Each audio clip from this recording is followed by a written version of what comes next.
welcome to Politics Theory Other. My name is Alex Doherty and my guest today is Jennifer Kavanagh. In today's episode, we talked about the 2-week conditional ceasefire that has been agreed between the United States and Iran and how the Islamic Republic succeeded in inflicting what looks to be a major strategic defeat on the US. It's a rather shorter interview than usual today, as we thought it would be good to get something out quickly on the topic, and with the situation obviously being very fluid. In the conversation, I asked Jennifer about the implications of the ceasefire, what it means for US-Israeli relations, and what will happen to American bases in the region, now that it's been shown that the US military is unable to defend them.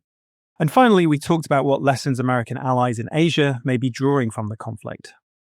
If you find this interview useful, then please do consider becoming a £5 patron of the podcast. The show depends entirely upon listener support, and as well as keeping PTO going, you'll also get access to bonus content, such as the recent listener question episode with Richard Seymour. You can support the show in pounds or whatever your local currency happens to be, and you can pledge any amount you choose. Go to patreon.com/poletheoryother to sign up. Jennifer Kavanagh is a senior fellow and director of military analysis at Defense Priorities. A political scientist by training, her work has appeared in Foreign Affairs, The New York Times, Foreign Policy, and the Journal of Conflict Resolution, amongst other venues.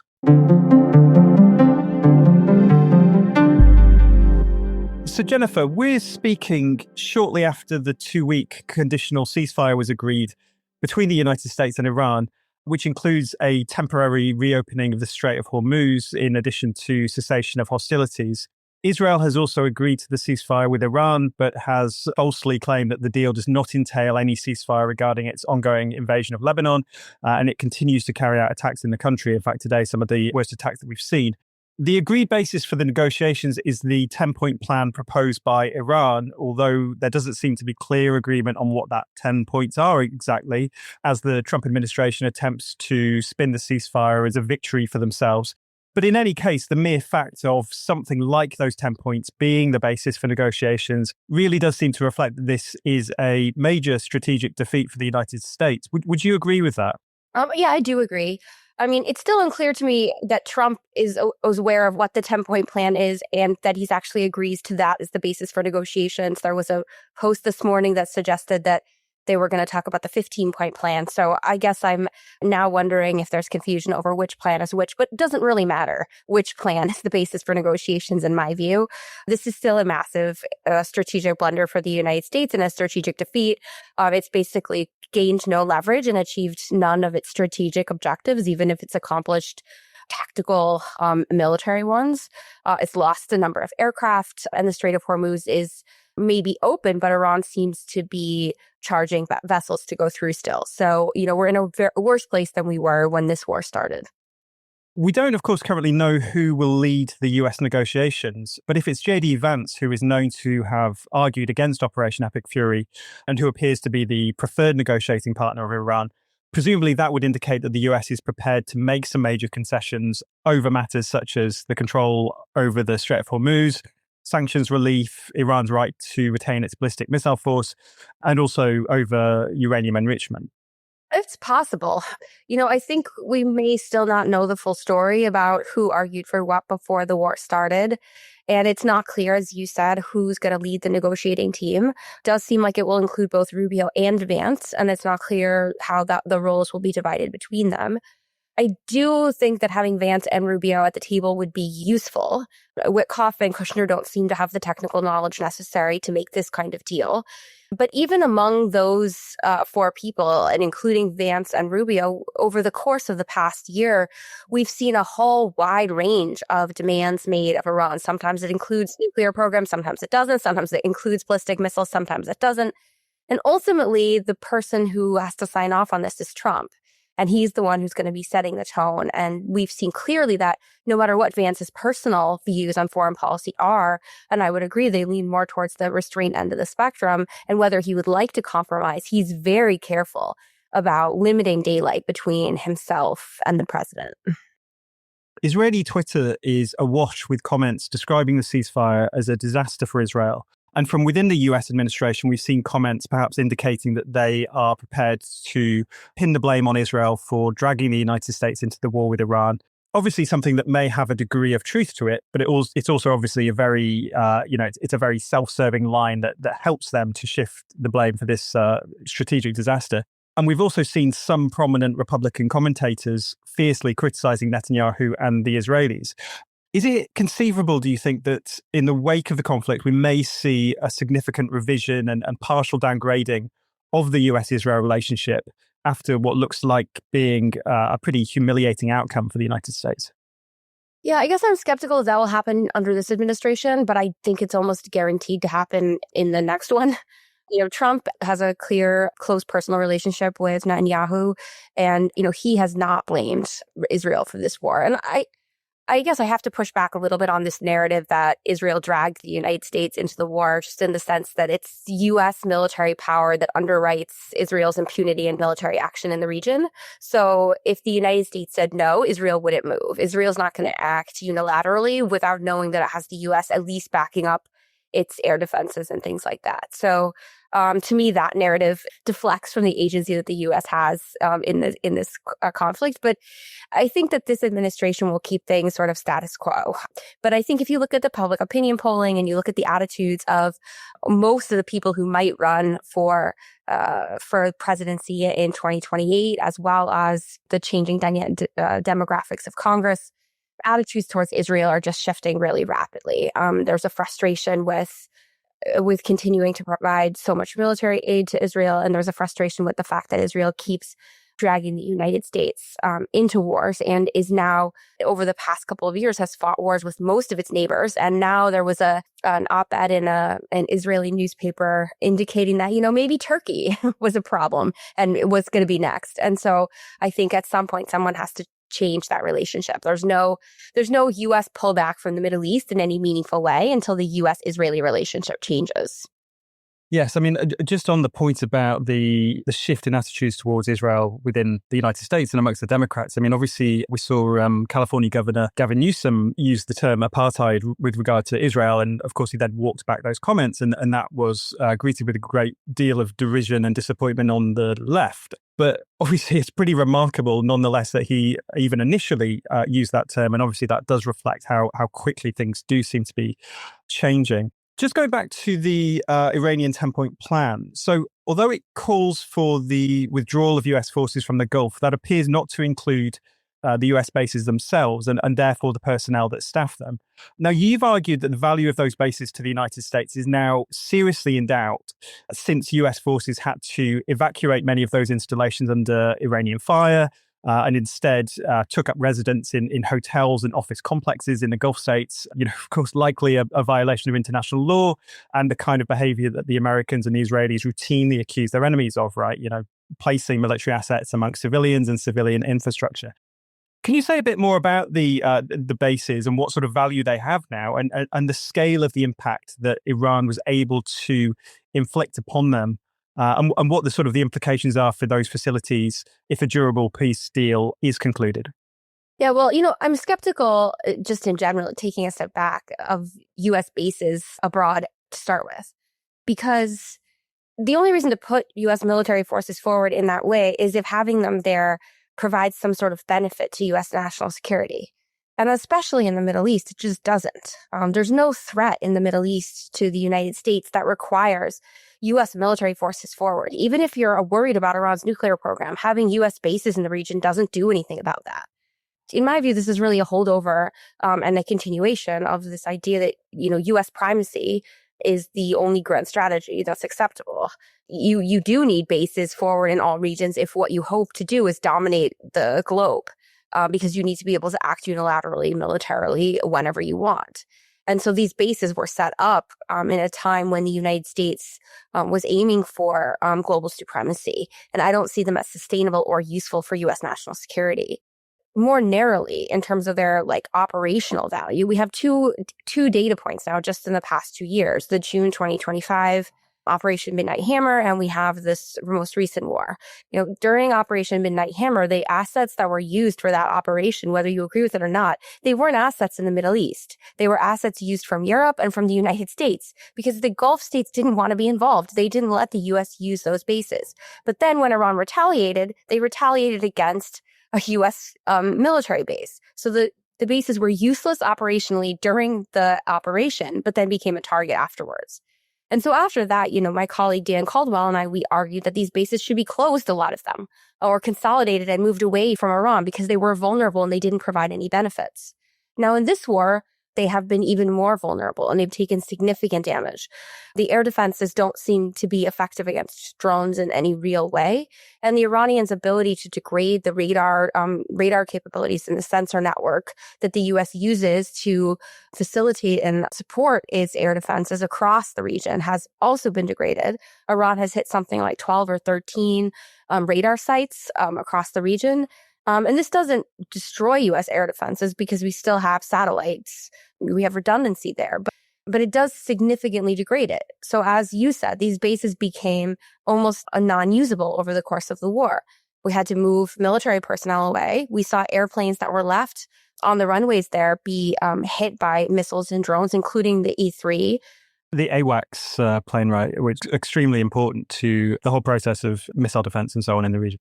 Right. So, that was another loss, but also suggests the failure of air defenses, because if you're going to defend anything, you would defend that because it's the U.S. has so few of them and it's so valuable. So, in my view, this war just really underscores that these bases, they don't really provide the United States any sort of security. They're just sources of risk, and they're also unusable. So, at the very least, we should be downsizing and closing most of the bases, but in addition to closing the bases, I would also send the personnel home or cut the force structure. I don't think you need them there. I guess I think that the U.S. won't agree to this term. Perhaps the way it will be finessed is that the U.S. will withdraw the forces that it surged into the region for this specific operation. But pulling all U.S. bases, I don't think that's going to happen. And that still means a lot of forces will stay. The number quoted was like 50,000 U.S. forces in the Middle East for this conflict. Well, there's usually 40,000. So, it's like withdrawing just those 10,000 won't do much. But, I really think this war underscores the need to close these bases and just get out of the Middle East. What do you think the implications are for US bases in Asia? US forces face off against China and North Korea, in theory, obviously, much more capable adversaries than Iran. What does it mean for the presence of bases in places like South Korea, Japan, and elsewhere, facilities that were already subject to plenty of local opposition? What's the effect going to be now that it's shown that the US can't even defend its own bases, never mind, winning a war with China and North Korea or prevailing in the Taiwan Strait? So what are the the implications for the US position in Asia more broadly? Well, I guess there's three. So the first is just the simple fact that the U.S. has expended so much of its munitions capacity right now in the Middle East and has really degraded its ability to fight any future conflict, at least in the near term. The U.S. has a one-war military and it chose to fight a war against Iran. And as a result, it now can't fight a war against China or North Korea for some period of time. It has to reconstitute. That period is like at least, probably 5 years before it's able to build up its missile stockpile sufficiently. Number two, I think it's exposed real flaws in the U.S. way of fighting. The United States was not able to suppress Iran's ability to shoot missiles. So is it going to be able to prevent China or North Korea from firing missiles? Probably not. As you said, it wasn't able to protect its bases. Its air defense, its ground-based air defense network was severely damaged and degraded to the point where it wasn't really all that effective and where lots of missiles were getting through. If Iran can do that much damage, you have to imagine that China can do even more damage to U.S. ground-based sensors and to anything left on the ground. It means that bases in places like Okinawa, Luzon, these bases are just simply not survivable and won't be usable. We'll have to evacuate them. Third, I think it suggests to a lot of countries in Asia that it's not clear that relying on the United States for its security is such a great idea. It's not clear that the United States is willing to come to the defense of its allies. It didn't do all that much for Gulf partners in the region. And it's not clear that it can. Even when its munition stockpiles are full, it's not clear that it has the capacity anymore to fight at these long distances in long wars or the political will to do so. And so I think it suggests for allies that they need to rethink their security posture. Going back to the Gulf, so the fact that the Trump administration has, finally sought an off-ramp, and one which is likely to entail them making some extremely painful concessions, is obviously testament to the resilience of Iran's military and their ability to effectively close the Strait of Hormuz and to continue to impose costs on Israel and the Gulf states with their ballistic missile and drone force. And you recently wrote a piece for Responsible Statecraft in which you focused in particular on Iran's increasing success in penetrating Israel's air defenses. And you suggested that despite pressure on Israel's interceptors, and we had seen reports that Israel had started to ration its use of its most advanced interceptors, you argued that that doesn't fully explain why more Iranian missiles and drones were getting through, and that a major contributory factor was the destruction of US radar systems in the Gulf that were taken out by Iran. And so that rather than, merely a failure of interception, what was happening was a failure of detection. Can you talk a bit more about that and how it demonstrates also how deeply entwined the US and Israeli militaries in the region are? Yeah, so the puzzle that I was kind of looking into is why really important strategic targets for Israel and the United States were being successfully hit by the Iranians, and that includes like the city of Dimona, which is near Israel's some of Israel's nuclear facilities, and then that E-3 AWACS aircraft. Because even if you're rationing missiles, you have to assume that those are targets that you would not ration missiles for, that you would protect those targets. And it can't fully be explained by the Iranians using new weapons, because they're using new weapons, but they also used them in the 12-day war and they weren't that successful. And so that led me to think more carefully about how whether the problem wasn't actually about interception, but rather about detection, whether the United States and Israel were struggling to detect incoming Iranian missiles accurately and completely, which allowed some number of Iranian missiles to escape interception. And I think that, it kind of makes sense looking at the number of U.S. radars and sensors that have been hit that we know about. Plus, we also don't have real-time satellite data coming from the region anymore because the United States has asked private companies to stop providing it. So we don't even have good data or good information on how bad the damage is. And we know that the United States and Israel have a very integrated network. So Israel has its own air defenses, but it relies on information sharing with the United States and then shares information with the United States as well. So the two countries work together in the sense that the network that's being used to detect missiles and drones is maybe not identical, but significantly overlapping. So if the United States is losing radars and losing the ability to sort of manage and see the battle space in a complete way, then that also will affect Israel's air defenses.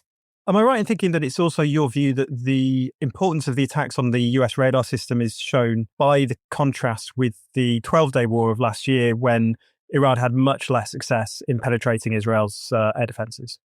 Yes, I think that is one of the big differences. We've seen a completely different Iranian strategy this time. It was much more targeted and much more focused on hitting these radars and taking them out early in the conflict. I should say that that also affects the U.S. ability to use air power because these radars are also used for early warning for aircraft so that they can successfully conduct their fighter missions. And we did see 2 aircraft get hit by Iranian anti-aircraft weapons. So those incidents may also be connected to this degradation of the U.S. radar and sort of battle space management or battle space issue. Just going back to the ceasefire for a moment. So do you think the move to find an off-ramp was partly because the administration had finally concluded that any attempted ground invasion would be a disaster? I mean, I'm thinking in particular of the operation to find the downed US pilot. At the time, some commentators argued that the fact that they were able to achieve their objective of extracting that pilot without any further casualties might embolden the administration, might make them think they can, operate deep into Iranian territory without loss. But given the number of aircraft that were actually lost in the course of that operation, one can imagine that a very different conclusion might have been drawn, that instead they would have come to see that any ground operation would have fearsomely heavy costs, and the fact that no US personnel died in that operation was, perhaps luck more than anything else. Yeah, I mean, those are the 2 ways that you could see it. And I was worried that the president would be emboldened, especially when his tweets started getting increasingly apocalyptic, that he felt that this showed that the U.S. could operate deep inside Iran without major costs. And my big concern was that any mission to seize the highly enriched uranium would be many times more complex than the mission to rescue the soldier, in the sense that you'd have to stay much longer. You'd have to establish a real ground presence for days or weeks, and you have to somehow get the uranium out, which is another complication. You'd have to find some way to dig underground to get it in the first place. So it's just many times more complicated than a rescue operation. My big takeaway was, if this is how hard the rescue mission was, imagine how hard it would be to do anything else. We saw some signs last week that President Trump was sort of backing away from this idea of trying to go after the highly enriched uranium. He's saying that they would, no one could get it, that it was just dust, that we could monitor it using satellites. But he has indicated that it's still clearly on his mind, in the sense that he's made some statements since the ceasefire was announced that the United States and Iran would together go dig up the highly enriched uranium. So it's still clearly something that he's thinking about. But in terms of the timing of the ceasefire, the president has been at this point where he either has to escalate or back down. And he keeps escalating rhetorically. But he got to a point here, I think yesterday, where he was sort of at maximum rhetorical escalation, and that he's threatening now to end a civilization. But there wasn't that much more that he could do militarily to escalate without having really severe consequences, right? Like, some people were speculating that he might use a nuclear weapon. Obviously, that would be catastrophic and completely out of proportion with the threat at hand. And then there was his threat to take out the power plants and civilian infrastructure, but Iran had promised to retaliate on Gulf partners. So he was at this point where he had no good options. He had used the maximum rhetorical escalation according to his art of the deal, strategy.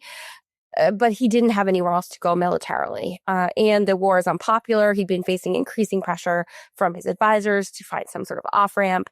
This is what the ceasefire is, kind of what came from that. But whether this actually leads to sustained negotiations, whether it actually leads to U.S. compromises, I'm not so sure. There's one route where the war restarts because negotiations fail. There's one route where they actually do reach an agreement that involves some compromises on both sides. And there's another route where there's no deal and no war restarts and things just go on as they were. Either of those two latter options would be fine with me. But going back into a war would be, disastrous. You've been listening to Politics Theory Other. If you've been enjoying PTO and finding it useful, then please do consider becoming a £5 supporter on Patreon. The show depends entirely on listener support, and if you sign up, you can access bonus content, including listener questions episodes with PTO guests. Go to patreon.com/poltheoryother to sign up. The show's music and graphic design is produced by Planet B Productions. Thanks as ever for listening. I'll be back soon.